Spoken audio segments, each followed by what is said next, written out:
నమస్కారం NSTV news కి స్వాగతం. నా పేరు సంధ్య. ఇక వార్తల్లోని ముఖ్యాంశాలను ఇప్పుడు చూద్దాం. రోడ్ యాక్సిడెంట్లు తగ్గించాలనే ఉద్దేశంతో కాకినాడ జిల్లా ఎస్పీ బిందు మాధవ్ ఐపీఎస్ వారి ఆదేశాల ప్రకారం కాకినాడ పట్టణం నందు మైనర్ డ్రైవింగ్ పైన, డ్రంక్ అండ్ డ్రైవ్ పైన, పరిమితికి మించి ప్రయాణిస్తున్న స్కూల్ చిల్డ్రన్ ఆటోల పైన స్పెషల్ డ్రైవ్ నిర్వహించారు.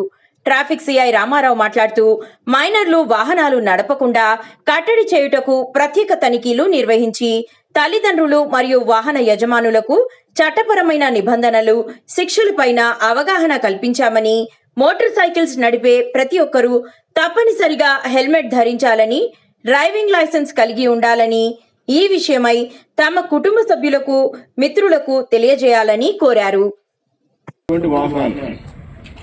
ఈ వాహనాలు కూడా మాడిఫైడ్ సైలెన్సర్లు పెద్ద పెద్ద సైలెన్సర్లు బిగించేస్తారు, సైలెన్సర్లు పెట్టేస్తారు, పెద్ద పెద్ద సైలెన్సర్లు బిగించేసి మీరే దగ్గర నుండి డబ్బులు ఇచ్చి ఎంకరేజ్ చేసేసి వాళ్ళకు బళ్ళు మీరే కొనిస్తున్నారు.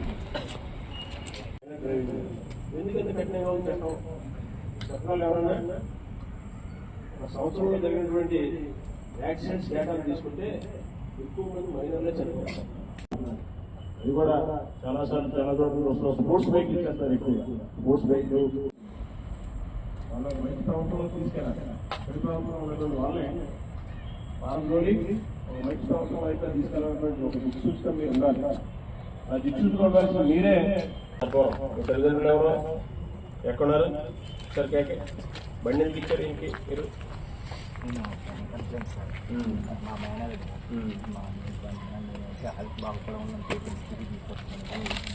హెల్త్ బాగోకపోతే మిమ్మల్ని తీసుకురావడానికి, మీ హెల్త్ బాగోకపోతే యాక్సిడెంట్ గురైతే ఉన్న హెల్త్ కూడా పాడవుతుంది. మీకు తెలీదా? ఒక మైనర్కి బండి ఇచ్చారు, ఒక డ్రైవింగ్ పట్ల అతనికి శిక్షణ లేదు, 18 సంవత్సరాలు నిండలేదు, ఒక వాహనం తోలడానికి కావాల్సినటువంటి మానసిక పరిపక్వత, శారీరక సామర్థ్యం అతనికి లేవు. లేని వాళ్ళకి ఒక లైసెన్స్ లేదు, వెహికల్ ఎలా డ్రైవ్ చేయాలన్న దాంట్లో కూడా ఒక ట్రైనింగ్ లేదు, లైసెన్స్ పొందలేదు. ఇటువంటి వాళ్ళకి బళ్ళు ఇవ్వడం ద్వారా యాక్సిడెంట్లు అయ్యే అవకాశాలు చాలా ఎక్కువగా ఉంటాయి. ఎక్కడ ఏమవుతారు మీకు? ఇతను బండి ఇచ్చారు అతనికి.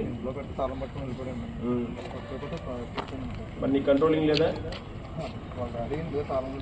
అదే తాళం వదిలేసి పట్టుకెళ్ళకూడదు కదా, కంట్రోలింగ్ లేదా అంట. తల్లిదండ్రులు పిల్లల్ని పూర్తిగా కంట్రోల్లో ఉంచుకోవాల్సినటువంటి అవసరం ఉందా లేదా? మీకు తెలియకుండా మీ తాళం ఇంట్లో. ఈరోజు మా కాకినాడ జిల్లా SP sir Shri G Bindu Madhav IPS sir యొక్క ఉత్తర్వుల మేరకు, మా Kakinada ASP sir Shri Manish Devraj Patil IPS sir యొక్క ఆదేశాల మేరకు ఎవరైతే 18 సంవత్సరాలు నిన్నటువంటి బాలురు కానీ బాలికలకు కానీ ఈ వాహనాలను ఇచ్చి వాళ్ళని డ్రైవ్ చేయడమే కాకుండా వాళ్ళు చేసేటువంటి ఈ చట్టాల ఉల్లంఘనకి, నేరపూర్త చర్యలకు పాల్పడడానికి ఈ పేరెంట్స్ ఎవరైతే కారణం అవుతున్నారో వాళ్ళ యొక్క మైనర్ బాలులతో పాటు వాళ్ళ యొక్క తల్లిదండ్రులందరినీ కూడా పిలిచి కౌన్సిలింగ్ చేయడం జరుగుతుంది. వాళ్ళ యొక్క బాధ్యతలను తల్లిదండ్రులకి గుర్తు చేయడం కూడా జరిగింది. పిల్లలు ఎవరైతే కంట్రోల్లో లేరో వాళ్ళందరి దగ్గర కూడా కౌన్సిలింగ్ చేసిన దాంట్లో వాళ్ళు ప్రతి ఒక్కరిని కూడా పేరెంట్స్ని ఎందువల్ల జరుగుతుంది, ఇలాగ ఎందుకు మీరు మైనర్ పిల్లలకి బళ్ళు ఎందుకు ఇస్తున్నారు, దాని ద్వారా వచ్చేటువంటి కాన్సిక్వెన్సెస్ ఎలా ఉంటాయి, చట్టం ఏం చెప్తుంది అనేది వాళ్ళందరికీ కూడా తల్లిదండ్రులకి పూర్తిగా వివరించడం జరిగింది. వాళ్ళందరికీ కూడా ఇప్పుడు చట్ట ప్రకారం తల్లిదండ్రులు ఏ రకమైనటువంటి శిక్షలు విధించబడతాయి, ఒకవేళ మైనర్ వాహనం నడిపి ఎవరినైనా రోడ్డు యాక్సిడెంట్ చేసి నిర్లక్ష్యంగా వాహనం నడిపి ఎవరినైనా గుద్దేస్తే తల్లిదండ్రులు కూడా దానికి పూర్తిగా ముఖ్యంగా వాళ్ళ ముద్దాయిలు అవుతారనే విషయాన్ని కూడా వాళ్ళకి పూర్తిగా వివరించి చెప్పడం జరిగింది.